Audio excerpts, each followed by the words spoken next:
ये आपके थंबनेल में देखिए, ऐसी बात नहीं कि हम लोग उनसे इंस्पायर्ड है, ठीक है ना? मैं जब जब उनको देखता हूँ तब तब उनको से इंस्पायर होता हूँ, सोचता हूँ कि मैं भी उनके जैसा कुछ कर पाऊँ। I can contribute to the society.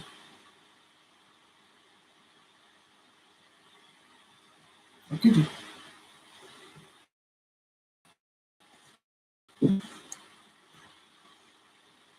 चलिए शुरुआत करते हैं बायोमोलिक्यूल्स के इस खास लेक्चर से, ठीक है ना जी?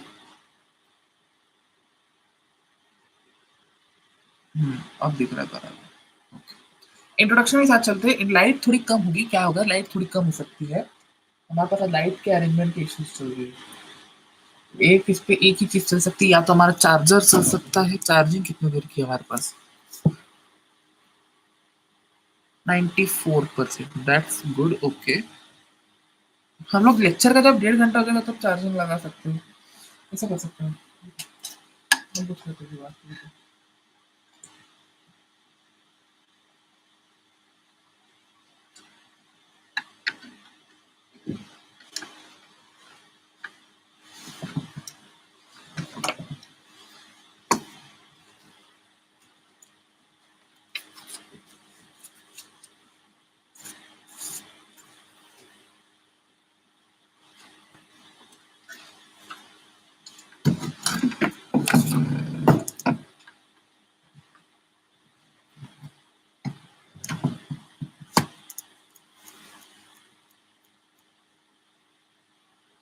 So what are biomolecules?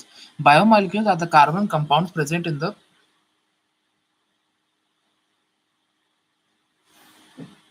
Spray की आजकल सेक्शन चार्जिंग के अच्छे चार्जिंग से चल रहा है। बंद ना हो जाए बस। हाँ,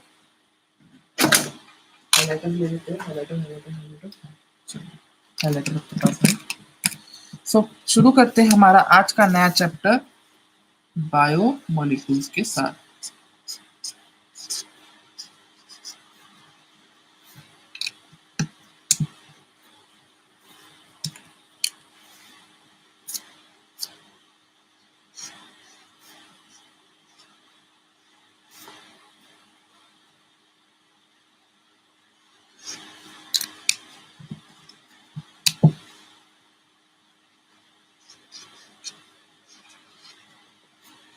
ओके जी, चलिए बायोमोलिक्यूल्स के साथ शुरुआत करते हैं। इंट्रोडक्शन। कार्बन कंपाउंड, इंट्रोडक्शन में क्या, carbon compound present in the living beings are called as the biomolecule. What are biomolecules? The carbon compound present in the living beings are called as the biomolecule. पहले ये वाले pen से शुरुआत करते हैं, highlighter से। ओके, मतलब living beings के अंदर जो कार्बन के कंपाउंड्स रहते हैं, हम उनको क्या कहते हैं? हम उनको कहते हैं बायोमोलिक्यूल। इसमें दिख रहा भी है बराबर से। हाँ चलिए, अच्छा है, अच्छा है। are present in the living tissue are called as present in the living tissue present carbon compound present in the living tissue are called as the biomolecules. Example क्या क्या है आपके? Carbohydrate, protein, lipid etcetera. क्या क्या example है? Carbohydrate, protein, lipid etcetera. So what is biomolecule? The क्या कहते हैं आपका, carbohydrate present in the living being are called as the biomolecules. Okay जी, चलिए इंट्रोडक्शन का टॉपिक हमारा हो गया। आगे बढ़ते हैं। How to analyse the composition. अब आपके एनसीईआरटी में आपको टेक्स्ट बुक में कंपोजिशन बराबर मात्रा में दिया गया है कि किसका क्या कंपोजिशन होता है, ठीक है ना जी? ये कंपोजिशन को देखिए आप, एनसीईआरटी में भी इस चार्ट को आप रेफर कर सकते हैं, ठीक है ना? और नीचे ऊपर लिखा। Okay. So if we analyze the plant tissue, the earth, plant tissue, earth crust, and human tissue, we find that these contain the same things, but in different percentage of weight. ठीक है ना? Differing percentages. यानी हम scientist लोगों ने क्या किया, बहुत सारे साइंटिस्ट लोगों ने मट्टी के, प्लांट्स के और अर्थ के क्रस्ट के, इन द सेंस अर्थ की जमीन को अंदर से गाड़ के अंदर का क्रस्ट रहता है उसका ऐसा अंश लिया उन्होंने। कैसा? उसका सैंपल लिया बहुत सारे, और उन सैंपल्स को उन्होंने टेस्ट किया। उन्होंने ये पाया कि कंपोनेंट सेम है बट डिफरिंग परसेंटेजेस में है।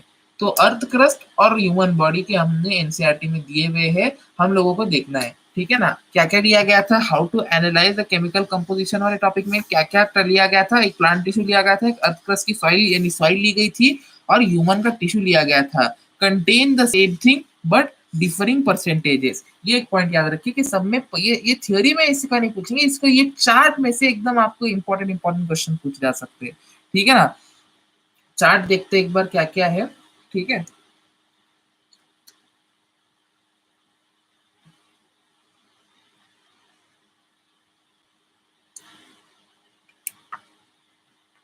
दिया है आपके पास हाइड्रोजन है।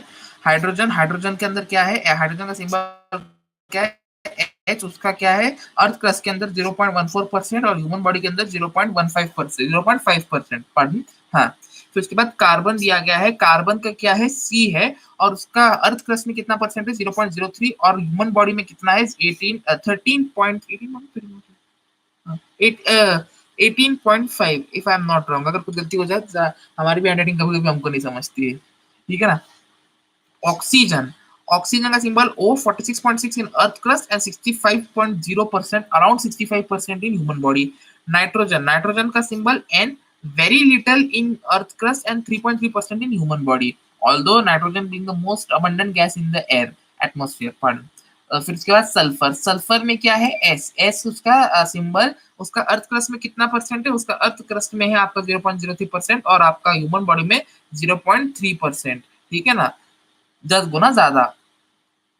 फिर सोडियम, Na का क्या है सिंबल, सोडियम का सिंबल क्या है, N है, Na। फिर उसके बाद उसका अर्थ क्रस्ट में कितना कंपोजिशन है, 2.3, और आपका आपके ह्यूमन बॉडी में कितना कंपोजिशन है, 0.2। ठीक है ना। फिर उसके बाद मैग्नीशियम आता है अगले इसमें, मैग्नीशियम का क्या है, Mg, उसका परसेंटेज कितना है, 2.1 और अर्थ क्रस्ट में, और 1.5 on the human body. Silicon का Si, फिर 2.22 और 27.7, और ये negligible amount of silicon found in human body.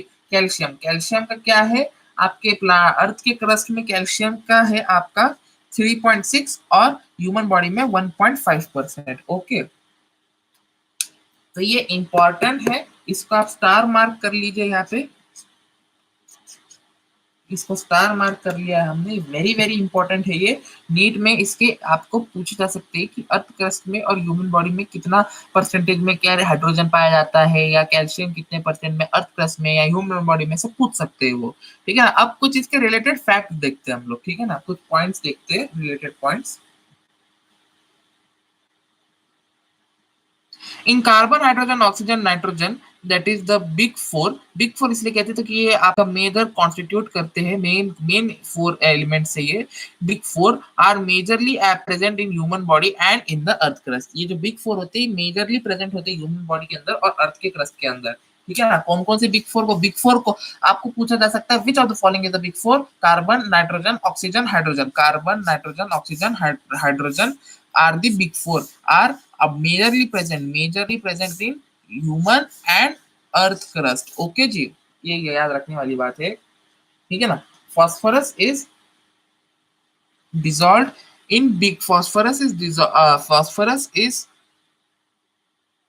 Also include, हाँ, phosphorus is also included in the big five. यानी अब ये चार हो गए, अब टॉप फोर, टॉप फाइव। तो टॉप फोर यानी बिग फोर में क्या आते हैं, फॉस्फोरस भी आता है in the big five. Big five अगर पूछे तो फॉस्फोरस आएगा साथ में इन चारों के, और किसी बिग फोर पूछे तो ये सिर्फ चार आएंगे। ठीक है ना।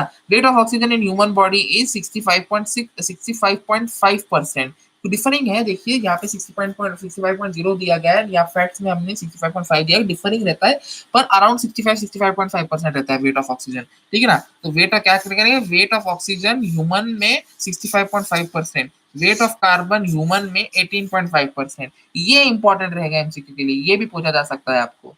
ठीक है ना। चलिए आगे बढ़ते हैं। हम लोग इसको देखते हैं। हमने ये क्या रहा था, अपना analysation of organic chemical compound जो एसिड सॉल्युबल, इनसॉल्युबल के रहते हैं, उन सब के बारे में पढ़ते हैं। ठीक है ना जी, चलिए आगे बढ़ते हैं।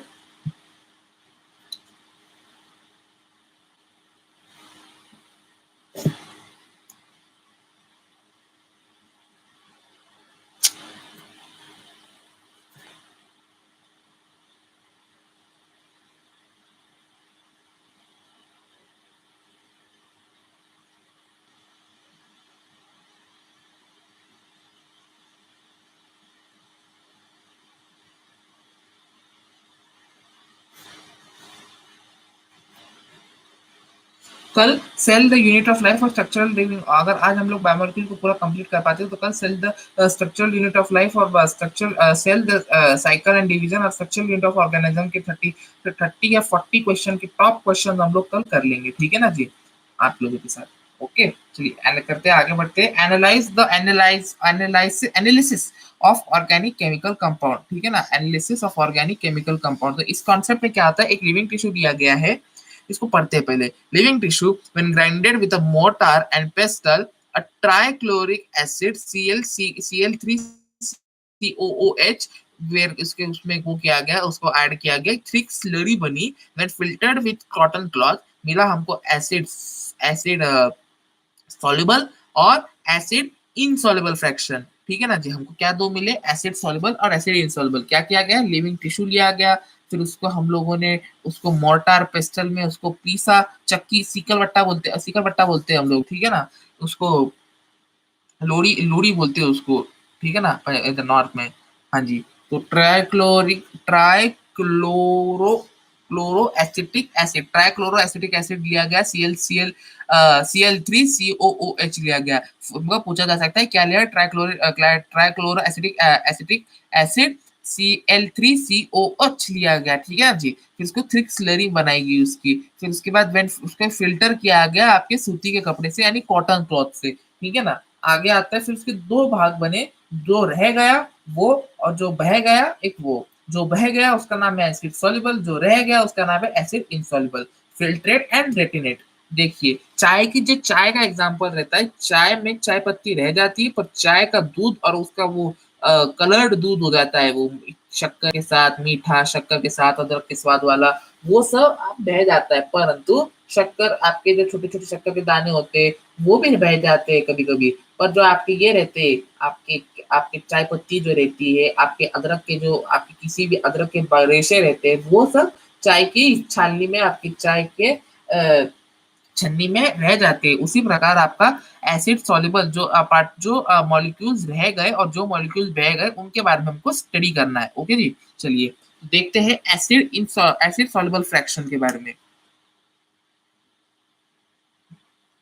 एसिड सॉल्युबल फ्रैक्शन क्या है, जो चला गया, फिल्ट्रेट कहते हैं हम लोग, ठीक है ना। माइक्रो मॉलिक्यूलर, अगर ये फिल्ट्रेट में से चला गया, यानी सूती के कपड़े के अंदर से चला गया, तो हई जाहिर सी बात है ये बहुत ही छोटे होंगे साइज में। क्या बात है, ये बहुत ही छोटे होंगे साइज में, ठीक है ना जी। साइज के बहुत छोटे होने की वजह से वो अपनी कॉटन की उसमें से निकल गए, ठीक है ना। फिर उसके बाद उनका उनका क्या रहेगा, उनका मेजर, उनका रहेगा 18 टू 800 डेल्टन। ये देखिए हमने की में यहाँ लिखा है एक डेल्टन 1 DA, मानी dalton 1 DA equals 1.66 into 10 raise to the power -27 kg के बराबर होते हैं। MV मॉलिक्यूलर वेट, तो इनका मॉलिक्यूलर वेट कितना रहता है इन लोगों का, इन लोगों का मॉलिक्यूलर वेट होता है 18 से 800 डेल्टन के करीब करीब, और 1000 ऑर्गेनिक कंपाउंड होते हैं इनके अंदर, मोनोसैकेराइड, डाइसैकेराइड, एमाइनो एसिड, ये सब रहते हैं इसके एग्जाम्पल, मोनोसैकेराइड, डाइसैकेराइड और अमाइनो एसिड, ठीक है ना जी। चलिए आगे आता है एसिड इनसॉल्युबल। एसिड इनसॉल्युबल का क्या रहता है, देखिए एसिड इनसॉल्युबल को क्या कहते हैं, उसको कहते हैं रेटिनेट। एसिड इनसॉल्युबल को क्या कहते हैं, रेटिनेट, जो रह जाता है, जैसे चाय की छाली में चाय पत्ती रह जाती है, उसी प्रकार सूती के कपड़े में जब आप इसको बहाते हैं, लिविंग टिश्यू के और इसके स्लरी को आप बहाते हैं, तो क्या रह जाता है, आपका रह जाता है एसिड इनसॉल्युबल फ्रैक्शन। ये है माइक्रो मॉलिक्यूल होते हैं, जाहिर सी बात है रह जाते होंगे तो साइज में बड़े होते होंगे, इसलिए मैक्रो मॉलिक्यूल्स होते होंगे, ठीक है ना। इनका मॉलिक्यूलर वेट 10,000 डाल्टन से ज्यादा होता है। 4 टाइप आपको इसमें मिलते हैं, क्या, पॉलीसैकेराइड, म्यूरा, एक सेकेंड,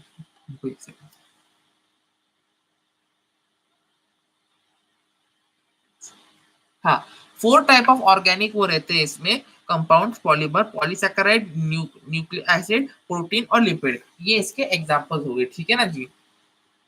आप लोग इसको एक बार कॉपी कर लीजिए, हम आपको 2 मिनट का टाइम देते हैं, कॉपी कर लीजिए इन सबको, स्क्रीनशॉट ले सकते हैं नोट्स का। 5 सेकंड देते हैं, 1 2 3 4 5, चलिए नीचे वाला हिस्सा कॉपी कर लीजिए। साथ साथ देखिए 5 सेकंड इसलिए दे रहे, साथ साथ आप नोट्स बनाते हुए जाइए, आपका टाइम भी कम लगेगा। तो स्क्रीनशॉट ले लीजिए, आलसी बच्चे स्क्रीनशॉट ले सकते हैं, पर आई विल ज्यादा प्रेफर करेंगे कि आप नोट्स बनाते हुए चले, आप लोगों को फायदा भी होगा उससे, ठीक है ना जी। चलिए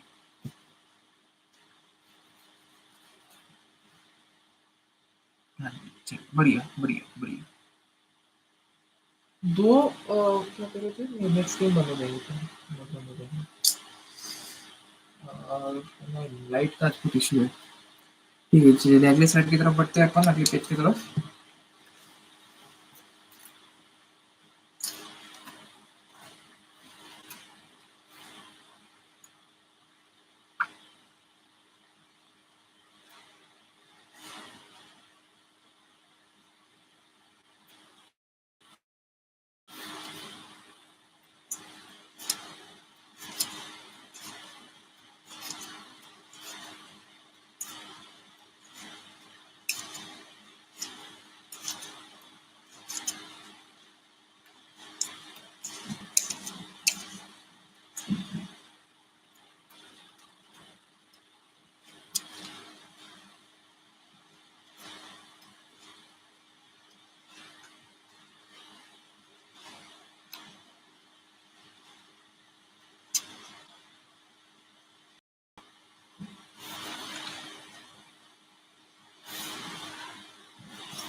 चलिए जी, चलिए।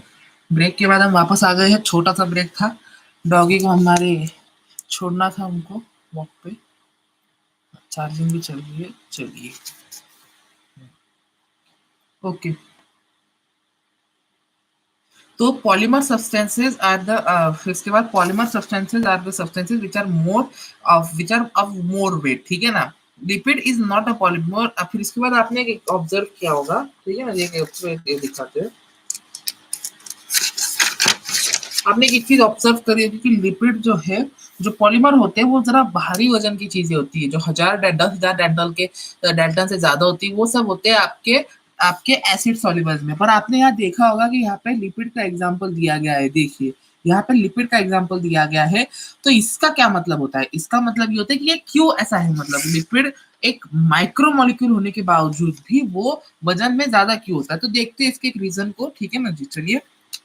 पॉलीमर पॉलीमर सब्सटेंसेस कौन रहते हैं? पॉलीमर सब्सटेंसेस वो होते हैं जो मोर वेट के रहते हैं। पॉलीमर सब्सटेंसेस आर दो substances with more weight. Okay. फिर आगे आता है lipid is not a polymer, they are macromolecules of low weight. They are macromolecules of low weight. Still they get separated with acid in insoluble fraction. Lipid जो होते हैं polymer नहीं है, वो माइक्रोमोलिक्यूल यानी लो वेट वाले हैं, फिर भी वो सेपरेट हो जाते हैं, एसिड इनसॉल्युबल फ्रैक्शन में रह जाते हैं, क्योंकि because they get separated in the form of insoluble vesicles. उनके अंदर इनसॉल्युबल वेसिकल बन जाती है।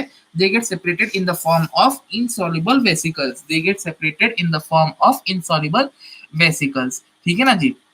तो इस वजह से वो इनसॉल्युबल वेसिकल्स के फॉर्म में सेपरेट हो जाते हैं। इस वजह से लिपिड पॉलीमर होने के बावजूद, माइक्रोमोलिक्यूल होने के बावजूद भी वो सबस्ट्रेट में रह जाता है, रेटिनेट में रह जाता है। Lipid being a molecule is separated along with macromolecule. Okay जी, देयरफॉर, ठीक है। फिर आगे बढ़ते हैं। एसिड सॉल्युबल पूल और फ्रैक्शन रिप्रेजेंट्स द साइटोप्लाज्मिक कॉर्पोरे कॉम्पोजिशन।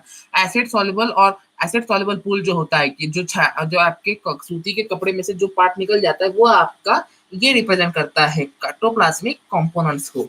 क्या कर रिप्रेजेंट करता है? एसिड सॉल्युबल किसको रिप्रेजेंट करता है? साइटोप्लाज्मिक कंपोजिशन, यानी सेल के अंदर के साइटोप्लाज्म के अंदर जो जो चीजें पाई जाती है, वो चीजें मेनली मतलब एक ऑब्जर्वेशन, बेसिक ऑब्जर्वेशन के ऊपर हम डिस्कशन कर रहे हैं, इनके ऑब्जर्वेशन के ऊपर। आई होप सबको दिख रहा होगा, ऐसा ना हो कि लाइट की वजह से दिख रहा ना हो। लाइट को थोड़ा ऊपर कर देते हैं।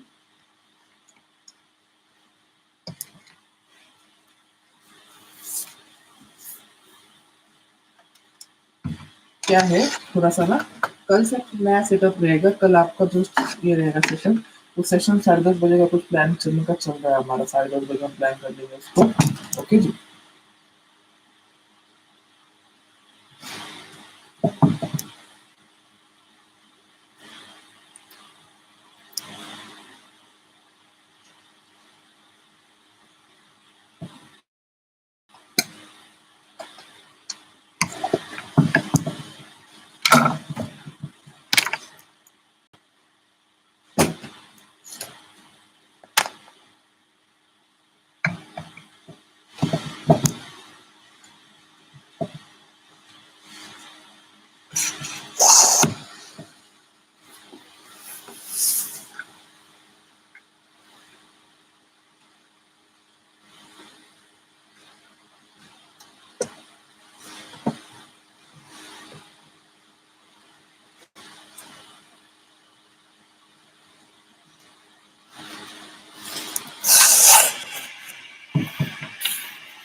हाँ, अब बराबर से दिख रहा है, बड़ा बढ़िया दिख रहा है। अच्छा,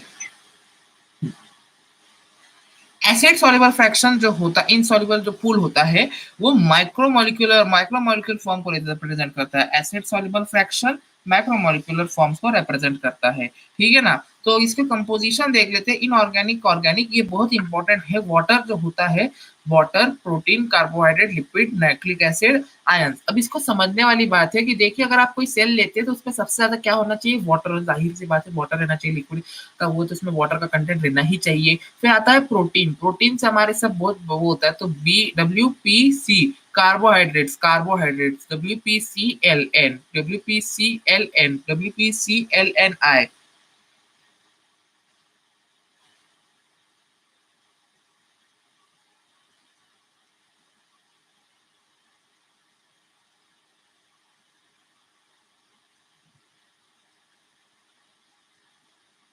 इसका निमोनिक कैसा रहेगा, वहां पर कार्बोहाइड्रेट्स लिख ना आइए, ना आइए, वहां पर कार्बोहाइड्रेट्स लिख ना आइए। आर एसिड का आ, ई आयन का ई, वहां पर कार्बोहाइड्रेट लिख ना आइए। वहां डब्ल्यू वाटर, पी आपका प्रोटीन, आपका फिर उसके बाद सी कार्बोहाइड्रेट, लिपिड लिख मैंने लिपिड आपका, नहीं नहीं मतलब आपका न्यूक्लिक, आई का ए मतलब एसिड, और आई मतलब आयन। अब इसका परसेंटेज देख लीजिए, 70 10 3 2 5 और 7, 70 10 3 2 5 और 7। याद रखने के लिए बहुत इंपॉर्टेंट हो जाता है, क्योंकि आपके नीट के अंदर इसके ऊपर पूछे जाते हैं कि बॉडी के अंदर प्रोटीन किसमें पाए जाते हैं, और फिर उनको सब जम्बल्ड अप कर दिया जाता है ऑप्शन में, ठीक है ना, जिससे बहुत नुकसान होने की शुरू हो सकती है इनऑर्गेनिक ऑर्गेनिक पार्ट से, ठीक है ना।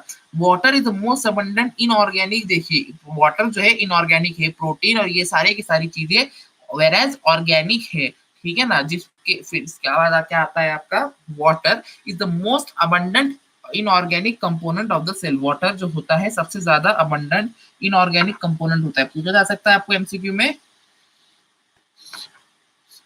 कि सबसे अबंडेंट इनऑर्गेनिक कंपोनेंट सेल का कौन सा होता है, water is the most abundant inorganic component of the cell. Protein whereas is the most abundant organic component of the cell, most abundant organic component of the cell, ठीक है ना जी। ये point याद रखना बहुत जरूरी हो जाते हैं। Analysis of chemical composition, analysis of chemical composition,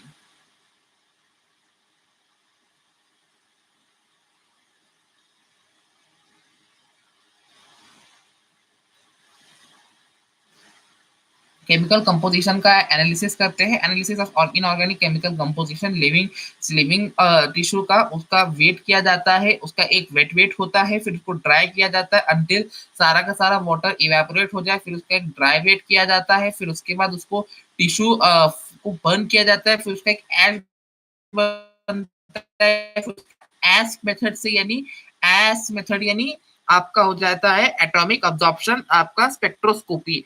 S आपके माँ बाप आपसे आस रखते हैं, आस मेथड से उसका एटॉमिक अब्जॉर्प्शन स्पेक्ट्रोस्कोपी, इस मेथड से उसका वेट किया जाता है। एलिमेंट्स, इनऑर्गेनिक एलिमेंट्स का Na+, Ca+, Mg2+, H2, ये सब इन लोगों का हम लोग वेट करते हैं। पहले लिविंग टिश्यू लेते हैं, उसका वेट करते हैं, फिर उसको सुखाते हैं, जब तक उसमें का सारा वाटर वेपर ड्राई ना होता है उसका ड्राई वेट करते हैं, फिर उसका जला देते हैं हम लोग टिश्यू को बर्न फुल्ली, उसकी ऐश लेते हैं, फिर उसके बाद हम लोग उसकी आस यानी एटॉमिक अब्जॉर्प्शन स्पेक्ट्रोस्कोपी, इस मेथड से वेट करते हैं। और एलिमेंट्स कौन से Na+, K+, Ca+, Mg2+, और H2, इन लोगों का वेट करते हैं। ऐसे करके हमने हमारे कॉन्सेप्ट पूरा कर दिया। चलिए बढ़ते हैं अगले कॉन्सेप्ट की तरफ।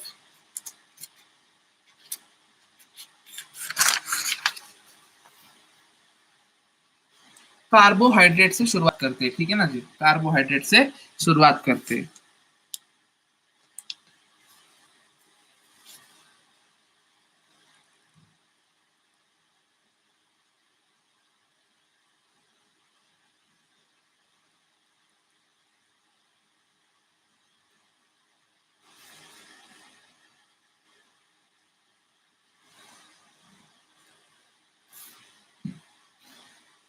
कार्बोहाइड्रेट्स क्या रहते हैं, substances which are made up of carbon, hydrogen oxygen are called as carbohydrates. Substances जिसमें कार्बन, हाइड्रोजन, ऑक्सीजन यह सब रहते हैं, इनको हम लोग क्या कहते हैं? हम लोग कहते हैं carbohydrate. Ratio of hydrogen to oxygen, इसके अंदर ratio of hydrogen to oxygen is 2:1। जिस प्रकार वाटर का भी रेशो हाइड्रोजन में, हाइड्रोजन ऑक्सीजन का रेशो वाटर के अंदर 2:1 रहता है, उसी प्रकार कार्बोहाइड्रेट्स के अंदर हाइड्रोजन ऑक्सीजन का रेशो 2:1 रहता है।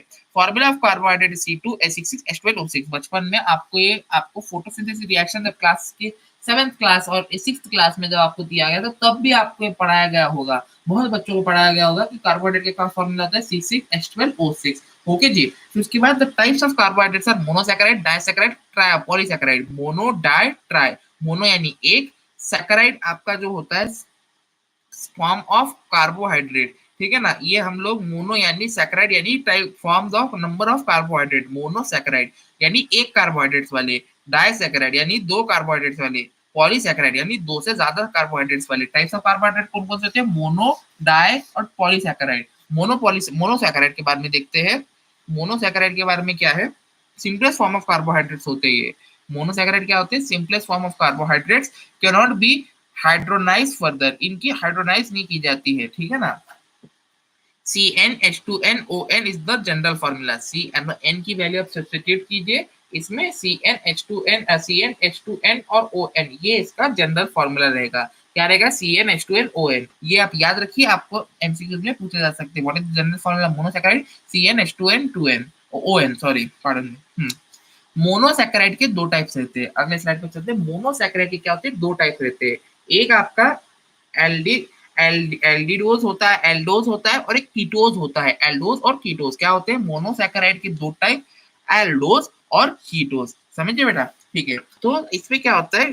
Sugars which have free aldehyde group. Aldose में क्या होता है? शुगर जिनके अंदर एक फ्री एल्डिहाइड का ग्रुप होता है, उसको हम लोग क्या कहते हैं? उसको कहते हैं एल्डोज। और जिसके अंदर sugar which have free keto group are called as ketose. आप कीटोज, एल्डोज एल्डिहाइड वाले, कीटोज कीटो ग्रुप वाले, ठीक है ना जी। आपने डाइट आजकल ट्रेंडिंग में चल रहा है कीटो बर्गर, वैसे आप याद रख सकते हैं कीटो वो टाइप ऑफ वो रहता है।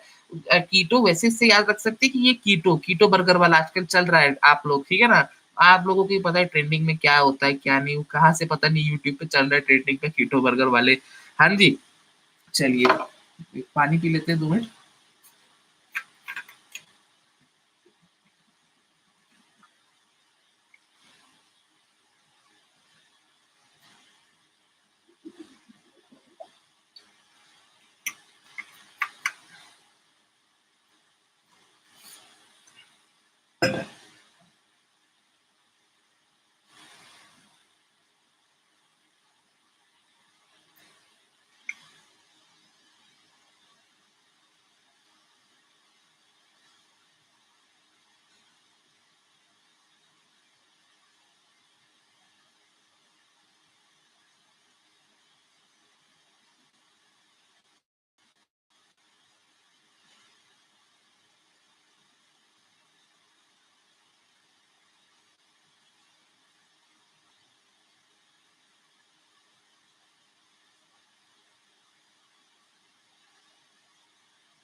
एल्डोज में इसके नोट क्या क्या है? शुगर जिसके अंदर फ्री शुगर जिसके अंदर फ्री एल्डिहाइड ग्रुप होता है, यानी C C C dash C O H H C H O, ठीक है ना। ग्लूकोज, जाइलोज, राइबोज ये रहते हैं एल्डोज ग्रुप से। और कीटोज में क्या रहते हैं? आपके शुगर जिनके अंदर फ्री कीटो ग्रुप रहता है, एग्जाम्पल राइबोज, फ्रुक्टोज, ठीक है ना जी। चलिए आगे बढ़ते हैं। मोनोसैकेराइड की फ्लोचार्ट के समझाते हैं आपको, फ्लोचार्ट के फॉर्म से समझाते हैं और स्ट्रक्चर समझाते हैं हम आपको, ठीक है ना।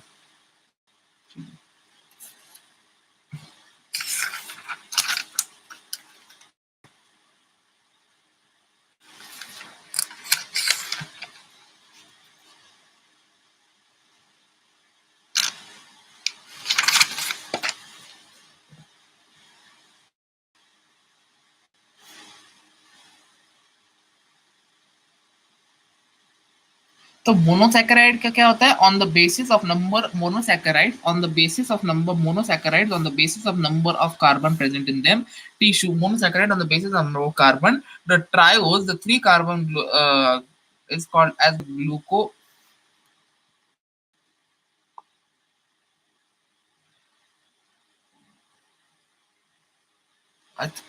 Triose with three carbon glyceride फिर 3C कहते हैं हम उसको टेट्रोस विथ फोर कार्बन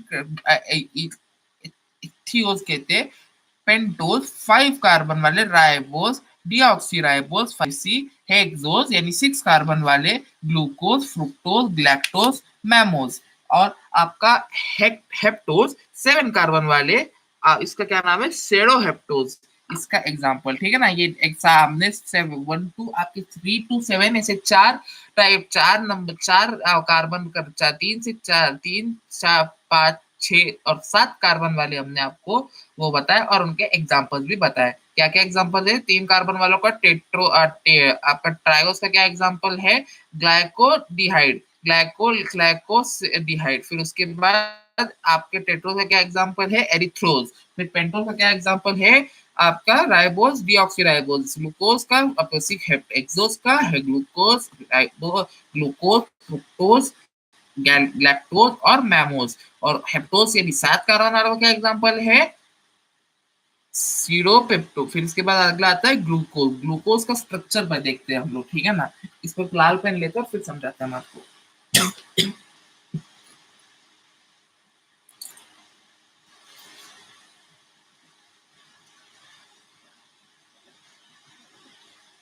देखिए हेक्सोज हेक्स 6 यानी 6 का स्ट्रक्चर रहेगा ऐसा। एक इसके ऊपर ये एक आपका क्या कहते हैं कार्बोहाइड्रेट C2OH का एक फार्मूला ये C2OH। ठीक है ना, इसके ऊपर ये आपका काय का ग्रुप है? ये आपके ऊपर एल्डिहाइड ग्रुप का ये ये कैसा कार्बोहाइड्रेट है? ये मोनोसैकेराइड। वो भी कौन सा? एल्डोज वाला। तो ये आपका ग्लूकोज मोनोसैकेराइड एल्डोज वाला।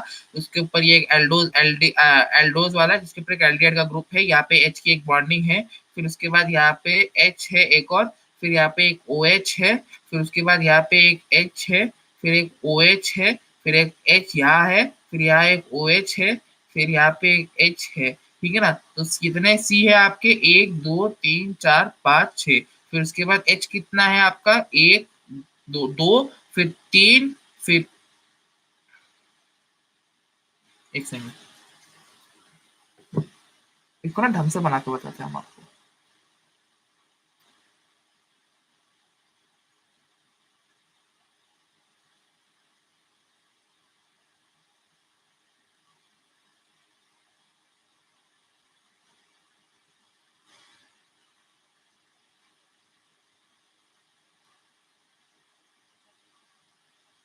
1 2 3 4 5 6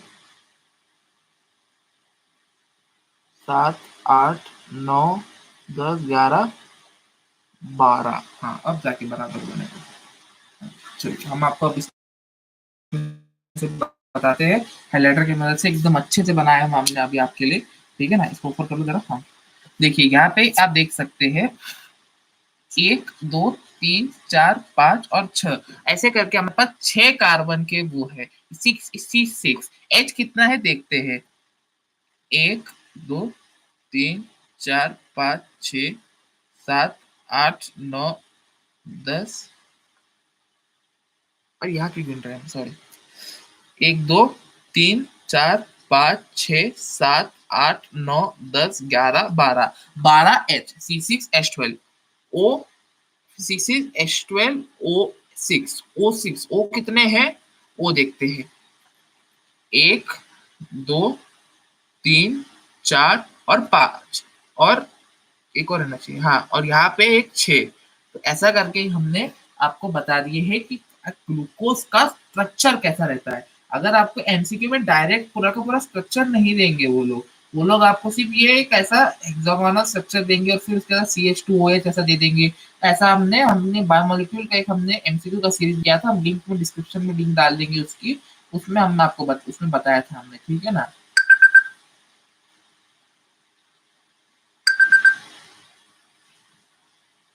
फिर इसके बाद राइबोस का स्ट्रक्चर आता है। राइबोस के स्ट्रक्चर भी वैसा है 1 2 तीन चार और पांच, एकदम अपने चेहरे के जैसा होता है राइबोज। एक दो तीन चार पांच, पांच का हेक्सागोन। इसमें क्या रहते हैं राइबोज के अंदर? पांच कार्बन, 10 आपका क्या रहता है, 10 आपके ये रहते हैं, क्या कहते हैं, ये है राइबोस, आरएनए वाला राइबोस, ठीक है ना, ये आरएनए का राइबोस होता है ये।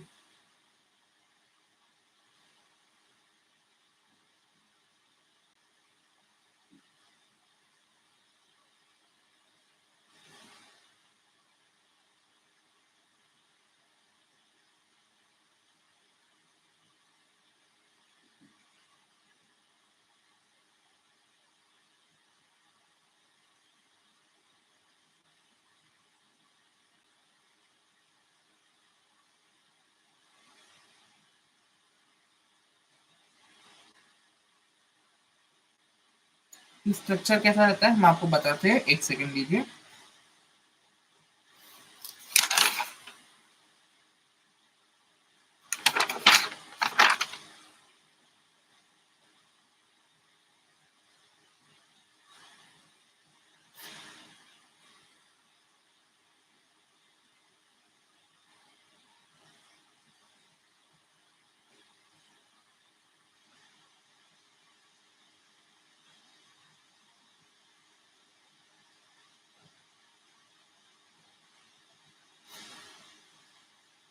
हाँ,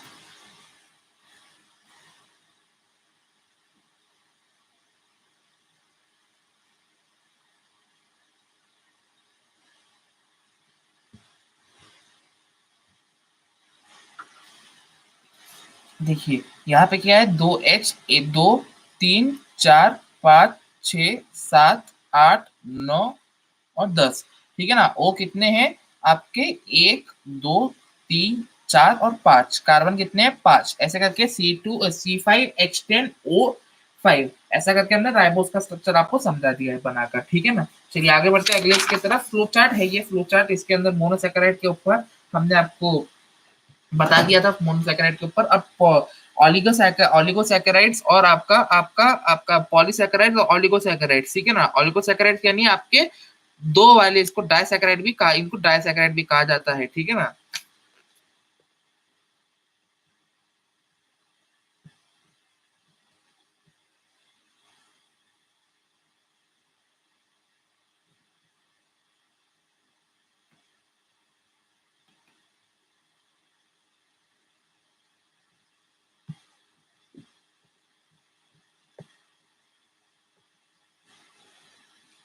आप लोगों को दिख रहा नहीं होगा ये।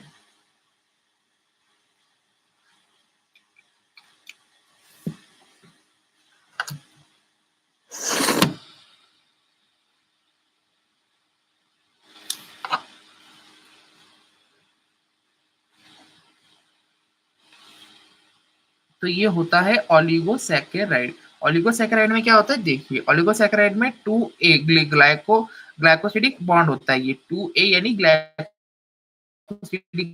बॉन्ड होता है, ये ग्लाइकोसिडिक बॉन्ड होता है ये, ठीक है ना। इसमें एक आता है डाइसैकेराइड, दूसरा आता है ट्राइसैकेराइड, तीसरा आता है टेट्रासैकेराइड, ठीक है ना। एक मोनो एक से ज्यादा उसको पूरे इसको ऑलिगोसैकेराइड कहते हैं, डाइसैकेराइड, ट्राइसैकेराइड, टेट्रासैकेराइड। और उससे भी ज्यादा रहने वाले को अपना पेप्टा अपना पेलिस पॉलीसैकेराइड कहते हैं, ठीक है ना। वो पॉलीसैकेराइड वही जैसे डायनोमियल और क्वाड्रेटिक और से लीनियर क्वाड्रेटिक पॉलिनोमियल, जैसे मैथ्स का रहता है ना, वैसे ही इसमें भी ऑलिगोसैकेराइड जस्ट लाइक पॉलिनोमियल आपका मोर देन आपका वन वाला, ठीक है ना, उसको ऑलिसैकेराइड कहते हैं। तो डाइसैकेराइड इसमें आते हैं, disaccharide two monosaccharide solution by a joint to by a glycosidic bond. इस प्रकार से हम एक दो मोनोसैकेराइड्स को हम लोग ज्वाइन करते हैं, ठीक है ना, दो मोनोसैकेराइड को हम लोग ऐसे ऐसे एक ज्वाइन करते हैं, ठीक है ना।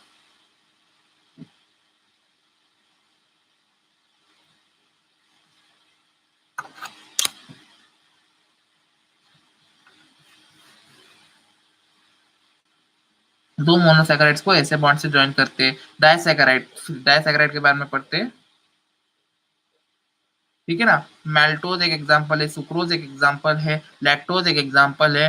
फिर उसके बाद फिर उसके बाद टेट्रोज एक फिर एग्जांपल है।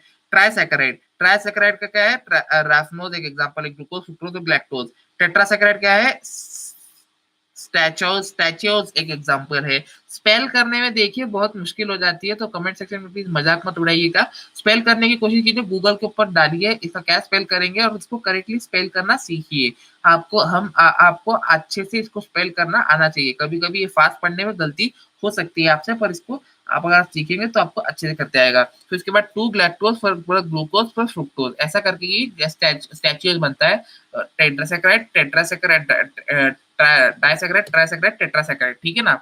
डाइसेक्राइड में दो मोनोसेक्राइड एक ग्लाइकोसिडिक बॉन्ड इस प्रकार से ज्वाइन होते हैं, ठीक है ना। चलिए ऐसा करके हमने ओलिगोसैकेराइड कंप्लीट कर लिया। ओलिगोसैकेराइड्स के अंदर कंप्लीट करने के बाद हम आते हैं उसके वेरियस टाइप्स के ऊपर।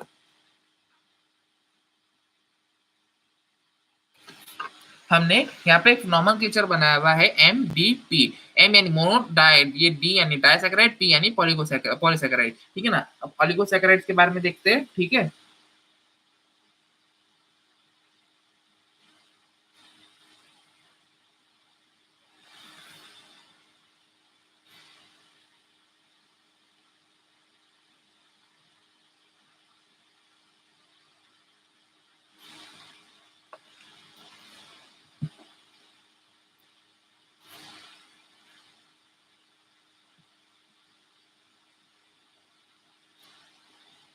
अगला आता है ओलिगोसैकेराइड। ओलिगोसैकेराइड के अंदर क्या आता है, पहले आता है फ्रुक्टोज, फिर ग्लूकोज, फिर सुक्रोज, फिर माल्टोज, लैक्टोज।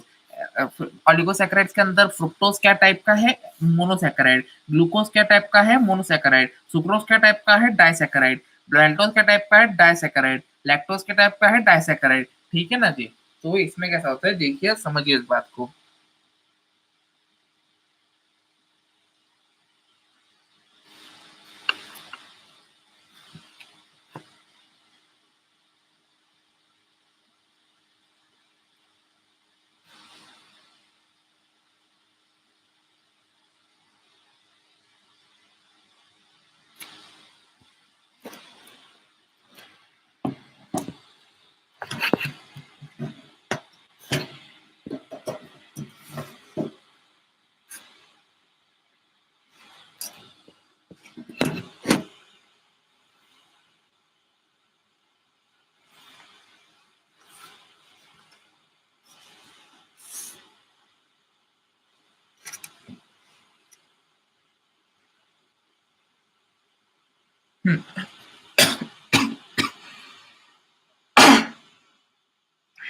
फ्रुक्टोज के बारे में देखते हैं। फ्रुक्टोज ये होता है लैक्यूलोज, यानी विथ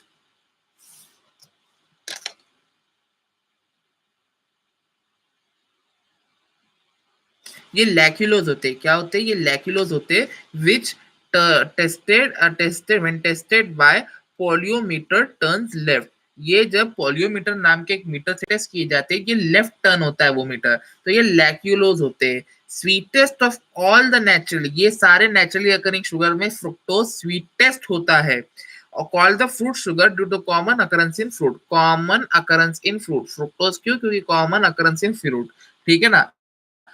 फिर आगे आता है एक्सेप्ट ग्रेप्स के अंदर नहीं रहते। ग्रेप्स के अंदर, ग्रेप जो होता है आपका, वो ग्रेप के अंदर आपके ये नहीं होते। इसके अंदर क्या होता है, इसके अंदर होता है आपका ग्लूकोज, ठीक है ना। इसके अंदर आपके ग्लूकोज रहते हैं। अब समझ, इसका स्ट्रक्चर समझते हैं। C2H तो आपका कार्बोहाइड्रेट कॉमन है, C2H सारी जगह रहेगा। यहाँ पे एक O रहेगा, ठीक है ना। एक दो तीन चार पांच, ये मोनोसैकेराइड रहेगा। ध्यान बात याद रखिए, मोनोसैकेराइड रहेगा।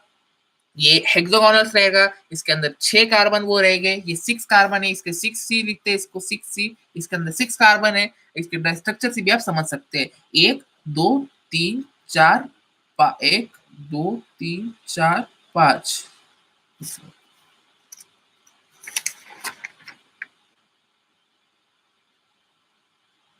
हाँ सॉरी सॉरी सॉरी सॉरी, हाँ। एक दो तीन चार पांच, और ये छठा कार्बन, ठीक है ना। इसके अंदर कितने हाइड्रोजन रहते हैं, इसके अंदर 6 कार्बन, तो इसका फॉर्मूला क्या रहेगा, C6। हाइड्रोजन कितने, दो और एक तीन। फिर उसके बाद चार, ये पांच, ये छ, ये सात, ये आठ।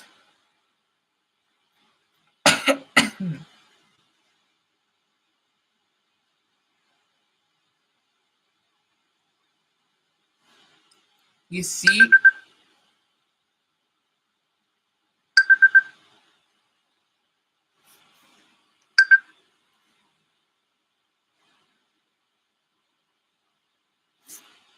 तो इसमें कैसा रहता है देखिए, इसमें कितने आपके कार्बन रहते हैं, एक और दो, दो कार्बन रहते हैं, दो, और इसके अंदर कितने कार्बन रहते हैं आपके, 6 कार्बन रहते हैं इसके अंदर, ठीक है ना। फिर एक, दो, तीन, चार, पाँच, छ,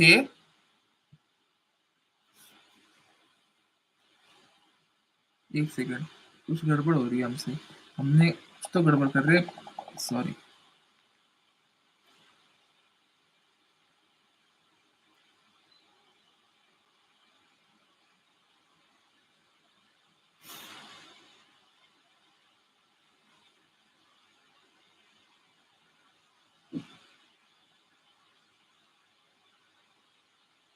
इसको ना ढंग से बना के बताते हैं हम आपको।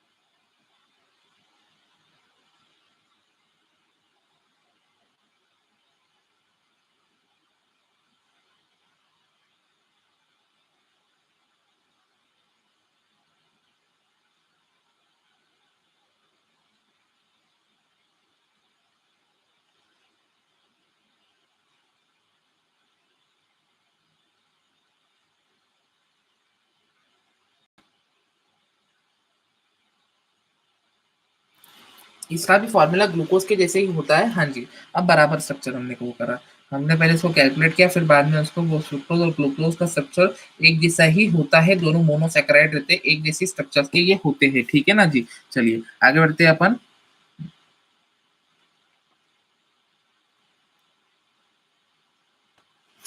हाँ, इसका समझाते हैं हम आपको। एक, ये ऑक्सीजन एक रहता है, कितने ऑक्सीजन, यहाँ एक, यहाँ पे एक, फिर यहाँ पे एक, फिर यहाँ पे एक, दो, तीन, चार, पाँच, 6 ऑक्सीजन, सी O6 हो गए, C6 आपके, सी तो 6 है आपकी, फिर ऑक्सीजन 6 हो गए, C6H कितने, दो, एक, तीन, चार, छ, आपका 7, 8, 9, 10, एक, दो और तीन, तीन, ये तीन और तीन, ये तीन, ये तीन, छः, ये दो, दो, 8, ये दो और दो, 10, और ये हाँ 12, तो ये C6H12O6, इसका फॉर्मूला लगेगा C6H12O6, ठीक है ना जी। ये हो गया फ्रुक्टोज। आगे आते हैं ग्लूकोज के ऊपर। ग्लूकोज यानी हमारे ब्लड के अंदर जो शुगर पाया जाता है, हम उसको कहते हैं ग्लूकोज। फिर उसके बाद ये मॉलिश टेस्ट में positive with all sugar, Molisch test में पॉजिटिव विथ ऑल शुगर आता है ये, ठीक है, मॉलिश टेस्ट में पॉजिटिव आता है ये, ठीक है ना। इसका स्ट्रक्चर कैसा है, ये हेक्सागोनल स्ट्रक्चर शेप में रहता है, C2H OH रहेगा, ठीक है ना। एक, दो, तीन, चार, पाँच, छ, इसके 6 कार्बन रहेंगे, एक ऑक्सीजन यहाँ पे, C6H12O6 फॉर्मूला रहेगा इसका भी, ये मोनोसैकेराइड है, 6 कार्बन 6 रहेगा ये, इसका फॉर्मूला C6, ऐसे आड़ा लिखने में मुश्किल हो जाती है, C6H12O6। इसके अंदर कैसा रहेगा ये, इसके अंदर ये एक, दो, तीन, चार, पाँच और 6 कार्बन का वो रहेगा, ठीक है ना। ये एक, दो, तीन, चार, पाँच और 6, कितने हाइड्रोजन रहेगा इसके अंदर, एक, ये दो और तीन, ये दो और एक, 6, तीन, एक, 4, यहाँ पे कितने रहेंगे,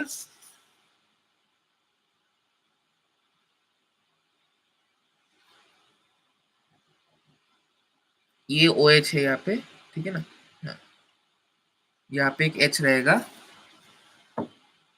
यहाँ एक H, यहाँ एक H, यहाँ एक H, यहाँ एक OH, ठीक है ना। तो ये 3, 4, 5, 6, 7, 8, 9, 10, 11 और 12, ऐसे करके 12H और 6O रहेंगे। समझ गए कि नहीं समझ गए, समझ गए। चलिए आगे बढ़ते हैं, एक सेकंड, यहाँ पे भी एक मिसिंग है।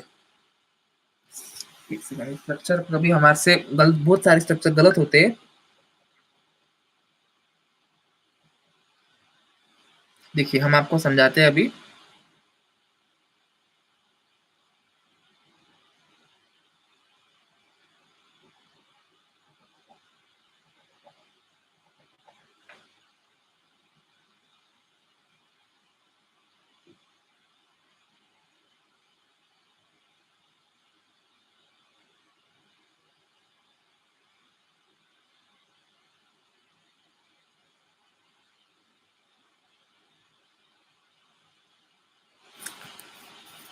देखिए ऐसा इसका स्ट्रक्चर रहता है, ठीक है ना। इसका ग्लूकोज का स्ट्रक्चर ऐसा रहता है, कैसे हम बताते हैं आपको। यहाँ पे देखिए, यहाँ पे 1 2 3 4 5 6 7 8 9 10 11 12, ऐसे करके इसमें 12 हाइड्रोजन रहते हैं। 6 ऑक्सीजन कैसे, 1 2 3 4 5, और ये छठा ऑक्सीजन। 6 कार्बन कैसे, 1 2 3 4 5 6, ऐसे करके ग्लूकोज का स्ट्रक्चर रहता है। अब मोनोसैकेराइड्स हो गए। मोनोसैकेराइड यानी सिंगल कार्बोहाइड्रेट, पर जब दो दो कार्बोहाइड्रेट मिलाया जाता है उसको डाइसैकेराइड कहते हैं। जैसे सुक्रोज।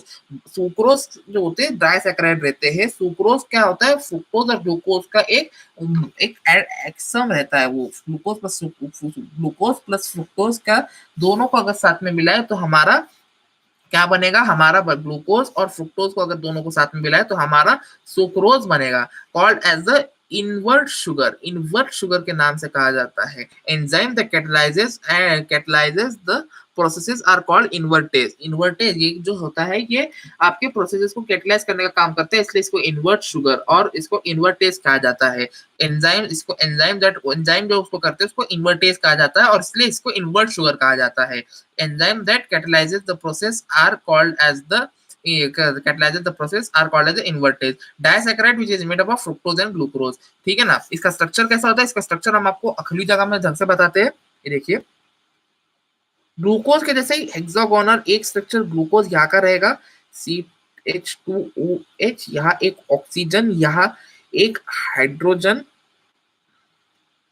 हाँ OH, यहाँ पर एक HOH, यहाँ पर एक HOH, यहाँ पर एक HOH, फिर एक ग्लाइकोसिडिक बॉन्ड रहेगा,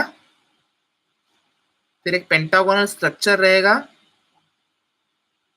पेंटागोनल स्ट्रक्चर में यहाँ O रहेगा, यहाँ पे H रहेगा, यहाँ पे दो CH2OH रहेंगे। यहाँ देखिए CH2OH, CH2OH, HOH, HOH, ठीक है ना, एक दो,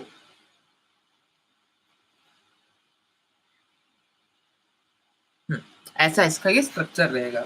इसका सुक्रोज का ऐसा स्ट्रक्चर रहेगा। बात याद रखने वाली बात है, जो इसके अंदर ये ग्लाइकोसिडिक बॉन्ड बना हुआ रहेगा वो आपका, और एक हेक्सागोनल पेंटागोनल स्ट्रक्चर रहेगा, उसको आप लोग क्या कहेंगे, उसको आप लोग कहेंगे सुक्रोज। ठीक है ना। माल्टोज के ऊपर चलते हैं। Maltose is glucose plus glucose का कॉम्बिनेशन। माल्ट शुगर, जो आपका माल्ट के, जो आपकी माल्ट की शराब बनती है, माल्ट की खेती होती है, उसको आप, उसमें का जो शुगर रहता है उसको, शुगर को आपको सड़ाते हैं तो वो जब आगे अल्कोहल बनता है। वो सब एक अलग इसका डिस्कशन का पार्ट है। तो ग्लूकोज प्लस ग्लूकोज का कॉम्बिनेशन रहता है, मैल्टोज रहता है, वो मैल्ट शुगर कहते हैं उसको। मैल्टोज, मैल्ट शुगर, मैल्टोज जो होती है मैल्ट शुगर रहती है, मैल्ट के अंदर रहती है मैल्ट शुगर। लैक्टोज, लैक्टोज यानी milk sugar. Glucose plus fructo, glucose plus galactose, glucose और ग्लैक्टोज का कॉम्बिनेशन आपका रहता है लैक्टोज। ठीक है ना। Glucose plus galactose is to lactose. इसके ऊपर ज्यादा क्वेश्चन नहीं आते, पर इन सब जो स्ट्रक्चर है, ये स्ट्रक्चर्स के ऊपर ज्यादा क्वेश्चन आते हैं। ठीक है ना जी, चलिए आगे बढ़ते हैं अपन। रिड्यूसिंग शुगर, रिड्यूसिंग शुगर के बारे में पढ़ते हैं।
पानी पीते हैं, एक 5 मिनट का ब्रेक लेते हैं, ठीक है ना? कितने बजे? 4 4 मिनट का ब्रेक लेते हैं, 4-5 मिनट का।